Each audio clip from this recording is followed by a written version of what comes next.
लाहौर के underworld don अमीर सरफराज की गोली मारकर हत्या कर दी गई है। आईएसआई के इशारे पर अमित सरफराज ने पाकिस्तान की जेल में बंद भारतीय नागरिक सरबजीत की हत्या की थी। क्या कहना है? इस पे मैं यही कहना चाहती हूँ कि इंसान को अपने कर्मों का फल यहीं पर ही मिल जाता है।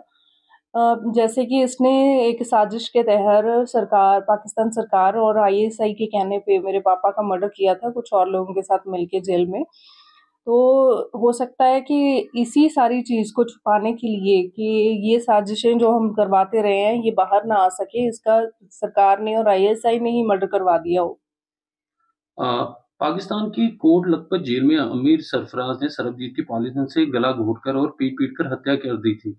पाकिस्तान खुफिया एजेंसी आईएसआई के कहने पर अमीर सरफराज ने सरबजीत को तड़पा-तड़पा कर मार डाला था। क्या कहना है?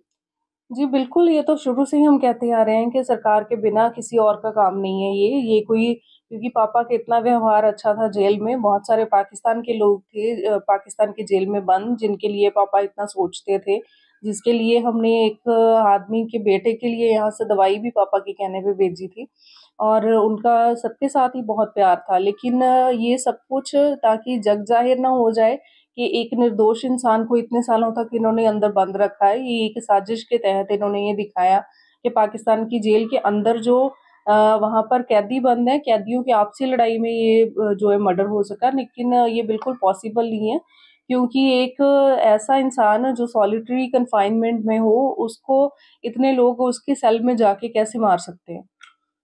पंजाब के सरबजीत को पाकिस्तान में जासूसी के आरोप में पाकिस्तान सेना ने पकड़ा था। आरोप लगाया था कि वो पाकिस्तान की जासूसी करने आए। बिल्कुल, ये सरासर झूठ है, ये शुरू से ही हम कहते आए हैं क्योंकि 1990 के उस साल में अगस्त में पापा ने गलती से बॉर्डर क्रॉस किया था और अप्रैल में वहाँ पर कुछ बम ब्लास्ट हुए थे जहाँ पर उन्होंने एक कोई मनजीत सिंह नाम से वहाँ पर आदमी था जो उनको चाहिए था, जिसके ऊपर ये सारे आरोप थे कि उसने वहाँ पर बम ब्लास्ट करे। उन्होंने पापा को एज़ मनजीत सिंह वहाँ पर बना के पेश किया। 9 महीने पहले तो उनको अंडरग्राउंड रखा, उनको इतना टॉर्चर किया गया। उसके बाद उनके जाली वहाँ पर आईडीज़ बना के उन्होंने कोर्ट में पेश करी और पापा वहाँ पर कहते रह गए कि मैं सरबजीत हूँ, मैं मनजीत सिंह नहीं हूँ। लेकिन इन्होंने एक साजिश के तहत सब कुछ ये चीज़ें छुपाने के लिए कि हमसे वो पकड़ा नहीं जा रहा, असली जो गुनहगार है, उन्होंने पापा को बलि का बकरा बना के वहाँ पर इतने सालों तक टॉर्चर किया और मानसिक तौर पे भी और शारीरिक तौर पे भी। आपके पिता के हत्यारे को किसी अज्ञात आदमी ने मार गिराया है। आप क्या सोचते हैं इसके पीछे कौन है? यकीनन इसके पीछे पाकिस्तान की सरकार और वहाँ की एजेंसियाँ ही हैं क्योंकि इसमें उनको पता था कि ये बहुत बड़ी हमने साजिश रच के ऐसा किया था कि एक निर्दोष इंसान की हमने हत्या करवाई थी। इन्होंने एक झूठा वहाँ पर अदालत में एक ट्रायल भी चलाया था जिसमें इसको बरी कर दिया था पापा वाले मर्डर केस में। लेकिन इन्होंने खुद ही ये चीज़ें बाहर ना आए इसलिए खुद ही मरवाया होगा उसको। आपकी आखिरी बात कब हुई थी अपने पिता सरबजीत से? उनका क्या कहना था उस समय? पापा की एक चिट्ठी मुझे याद है 2012 में आई थी, जबकि 2013 में उनका कत्ल कर दिया गया। 2012 में उन्होंने ये लिखा था कि मुझे यहाँ पर स्लो पॉइज़न दिया जा रहा है और इसके साथ ही मुझे यहाँ का जो सुपरडेंट है जेल का, वो ये कहता है कि तुझे हम ज़िंदा वापस नहीं जाने देंगे, तेरी तो हड्डियाँ ही वापस जाएँगी भारत। और ऐसी चीज़ें उनको बोल के मानसिक और शारीरिक तौर पे बहुत ज़्यादा परेशान किया जाता था वहाँ पर। और ऐसी बहुत सारी चीज़ें उन्होंने उस चिट्ठी में लिखी थी कि उनकी बॉडी जो है वो बिल्कुल ऐसे लगता है कि जान ही नहीं है उसमें और उनको खाने में भी कुछ मिला के दिया जा रहा है। कभी उनको कंकर मिला के दिए जाते हैं दाल में, कभी रोटी देती है वो ऐसे लगती है जैसे मिट्टी जैसी हो। तो ऐसी बहुत तरह से उन्होंने कोशिश की, बहुत टाइम से ये साजिश चल रही थी उनको मरवाने के लिए। क्या आपको लगता है आपके परिवार के साथ न्याय हुआ है, इंसाफ मिला है?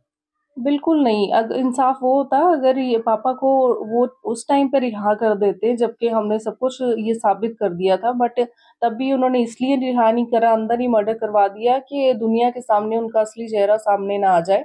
और अभी भी जो ये मर्डर करवाया है, ये अच्छे से ट्रायल चलता, असली बात सामने आती, जो कि हम पाकिस्तान जैसे देश से उम्मीद नहीं कर सकते कि कभी भी किसी के साथ इंसाफ़ करेगा। सर लाहौर के अंडरवर्ल्ड डॉन अमीर सरफराज की गोली मारकर हत्या हुई है। आईएसआई के इशारे पर अमीर सरफराज ने पाकिस्तान की जेल में बंद भारतीय नागरिक सरबजीत की हत्या की थी। क्या कहना चाहोगे? इस पे यही कहना चाहूँगा कि आईएसआई का ये एक और कदम हो सकता है बहुत सारी चीज़ों को छुपाने के लिए। पाकिस्तान की कोट लखपत जेल में अमीर सरफराज ने सरबजीत की पॉलीथिन से और गला घोटकर पीट-पीट कर हत्या कर दी थी। पाकिस्तान की खुफिया एजेंसी आईएसआई के कहने पर अमीर सरफराज ने सरबजीत को तड़पा-तड़पा कर मार डाला था। ये बड़ा दुर्भाग्यपूर्ण वाक़या है। उसका रीज़न ये है कि आईएसआई ही ने ही सारी प्लानिंग करी थी पहले, और अब बहुत सारी चीज़ें थी जो बाहर आ सकती थी, क्योंकि सरफराज के साथ 3 जने और थे उनको मारने में। वो और ती क्या नाम था उनका? उनका एग्ज़ैक्टली नाम तो नहीं मुझे याद इस टाइम, बट हाँ, इनको बरी कर दिया गया था जो ट्रायल चला था। बात की जाए तो आप पंजाब के सरबजीत को पाकिस्तान में जासूसी के आरोप में पाकिस्तान सेना ने पकड़ा था। उस टाइम पे बॉर्डर पे तारे ही नहीं थी। जब वो उस टाइम पे जब उन्होंने क्रॉस किया रात को, तो उधर के रेंजर्स ने उन्हें पकड़ लिया, और जो उनसे पहले बम ब्लास्ट हुए थे उसका जो सारा एलिगेशन उन्होंने उन पे डाल दिया। कब गए थे सरबजीत वहाँ बॉर्डर पर? अगस्त 1990 में। और अगर बात की जाए तो आपके पिता के हत्यारे को किसी अज्ञात आदमी ने मार गिराया, क्या आप सोचते हैं कि इसके पीछे कौन है? इसके पीछे आईएसआई है, पाकिस्तान है। आपको लगता है कि आपके परिवार के साथ न्याय मिला है? नहीं मिला। क्या कहना चाहेंगे भारत सरकार से? भारत सरकार को यही कहना चाहूँगा कि इसके पीछे के जो भी इंसाफ है, वो बंदे को सारी साजिश को बाहर आना चाहिए।